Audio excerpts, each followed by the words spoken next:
একদম ঘরোয়া পদ্ধতিতে রান্না করা চিকেন ফ্রাইড রাইস।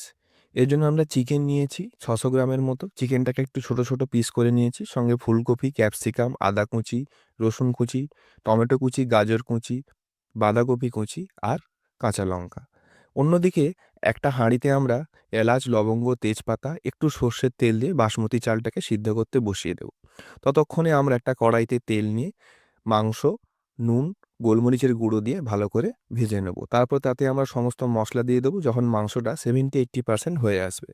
তারপরে পরিমাণ মতো লবণ, soya sauce, red chilli sauce, tomato sauce, chilli sauce আর অল্প একটু চিনি, কাজু বাদাম, কিশমিশ দিয়ে ভালো করে মাখিয়ে নেব। যখন এদিকের মশলা আর চিকেনটা 90% এর উপর হয়ে যাবে তখন আমরা ভাতটা দিয়ে দেবো। ৫-৬ মিনিট একটুখানি নাড়িয়ে নিয়ে তারপরে আমরা ঘি আর ধনেপাতা দিয়ে দেবো। তৈরি হয়ে গেল বাড়িতে রান্না করা খুবই সোজা চিকেন ফ্রাইড রাইস। সবাই মিলে উপভোগ করুন। আশা করি ভালো লাগবে। ধন্যবাদ।